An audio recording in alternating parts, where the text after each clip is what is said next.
To begin, let us first acknowledge that we are on the unceded traditional territory of the Mi'kmaq, and we are gathered here, and let me express my sincere appreciation for all of you gathering here this morning to show support for the Moose Hide campaign. We're gathering around this beautiful mural, Peace and Friendship Medicine Wheel mural, painted by Mi'kmaq artist Lorne Julien, Warrior on the Hill, who's joined us this morning, and thank you very much, Lorne. The Moose Hide campaign began in British Columbia. It was a British Columbia-born Indigenous-led grassroots movement to engage men and boys in ending violence towards women and children. It has since grown into a nationwide movement of Indigenous and non-Indigenous Canadians of all ages and genders.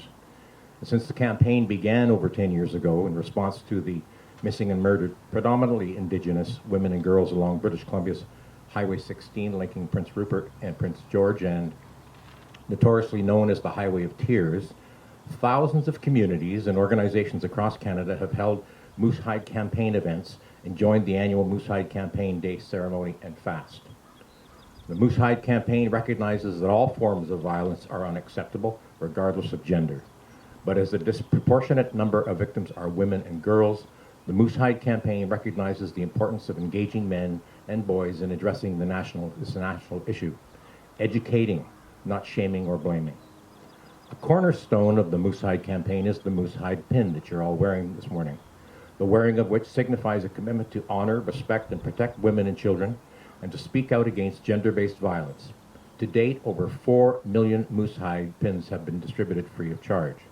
And it's important to point out that the hides for which the hides from which these originate are from moose harvested to feed families or from salvaged roadkill. The website of the Moose Hide campaign includes statistics on the number of physical or sexual assaults against women, the number of women and children staying in shelters across Canada, and the number of cases of missing and murdered Indigenous women and girls in Canada, for which they relied upon a 2014 report by the RCMP. And the numbers were 1,000 and more. But sadly, those numbers were found to be unreliable, with large numbers of missing and murdered Indigenous women and girls likely much larger.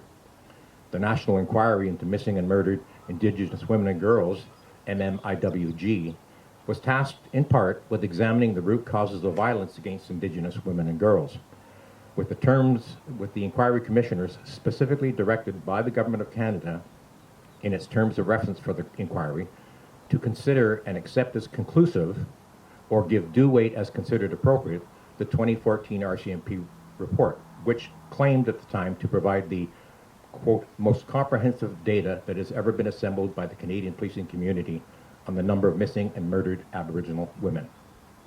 The RCMP reported 1,017 homicides and 164 disappearances of Indigenous women and girls in Canada between 1980 and 2012. However, arising out of the work of the National Inquiry's Forensic Document Review Team, of which I was honored to be a member, it was established that those figures were unreliable and that the actual figures could be many times higher. During questioning of the RCMP, it was established that the number of murdered Indigenous women and girls reported by the RCMP in 2014 was based principally on a review of statistical information gathered from the Canadian Centre for Justice Statistics homicide survey, the accuracy and completeness of which was dependent wholly upon police officers completing the survey. And even more critical being that half of all police services, including the RCMP, didn't report the Indigenous identity of homicide victims. In fact, in 2001, the RCMP stopped reporting Indigenous identity in the homicide survey. As a consequence, we may never truly know the actual number of missing and murdered Indigenous women and girls across Canada, and Indigenous women and girls continue to disappear and be murdered. The Government of Canada received the MMIWG National Inquiry's final report in 2019, but sadly has taken little to no action in response to the National Inquiry's Commissioner's 231 calls for justice. Now, inspiration for the Moose Hide campaign came from a hunting expedition in 2011 near Highway 16, where Paul Surrett and his daughter Raven Surrett were skinning a moose to feed their family over winter. Their proximity to the Highway of Tears sparked the idea that moose hide could be used as a symbol to stop violence. Paul is a member of the Nadla Wet'suwet'en Band and belongs to the Carrier First Nation in northern BC. He served as the provincial CEO for the BC Association of Aboriginal Friendship Centres for 20 years. In 2011, he co-founded the Moose Hide campaign with his daughter Raven, and today serves as an ambassador. Raven is a member of the Lake Babine First Nation in north central BC and belongs to the Bear Clan. She is, as I said, co-founder, but she's also national ambassador of the campaign, the Moose Hide campaign. And Raven travels across Canada to share the medicine of the campaign in presentations and media engagements and participating on panels. I expect both of them are incredibly busy today. She is also the lead for Moose Hide campaign's impact measurement and sits on the Minister's Advisory Council for Indigenous Women, MACIW, for the Ministry of Indigenous Relations and Reconciliation.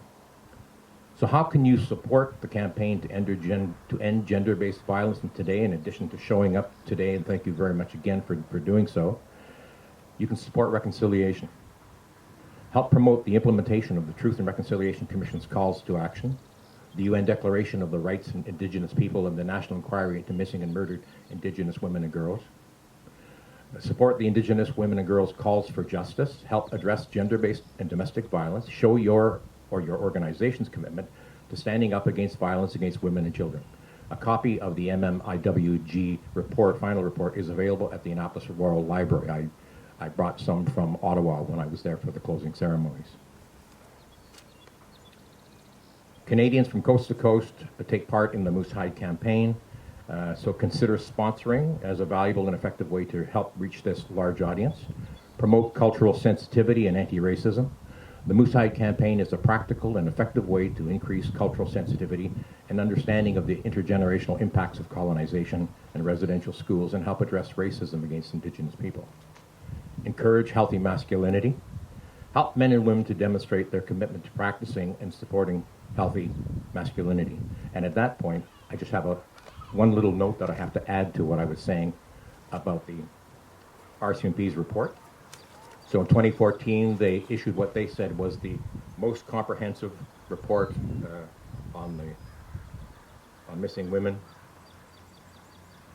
And in 2015, intended as a further analysis of their findings in their 2014 report, the RCMP released a second report in 2015 in which they reported that there was a strong nexus to spousal violence in homicides of Indigenous women and girls. And so you can appreciate that that's triggered in many ways the call for Indigenous men and boys to be kind of part of the campaign.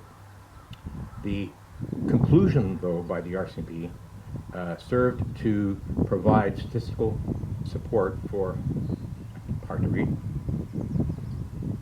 for controversial public statements by a former RCMP Commissioner and the Minister of Indigenous Affairs that the perpetrators of violence against Indigenous women and girls were overwhelmingly Indigenous men.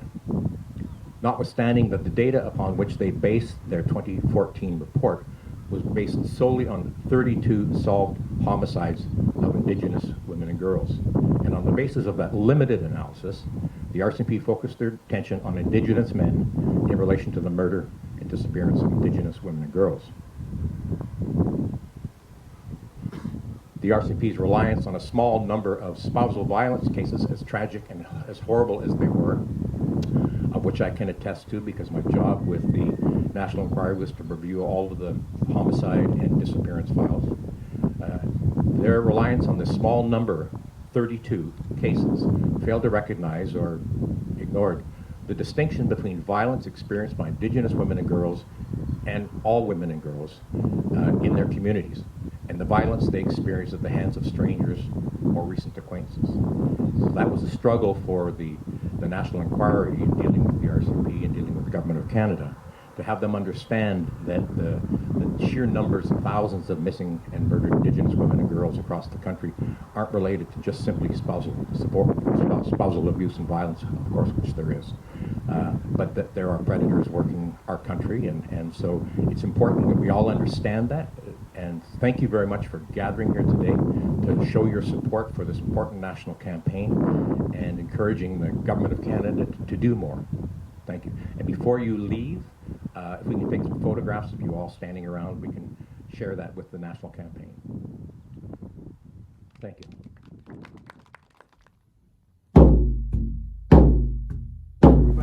Close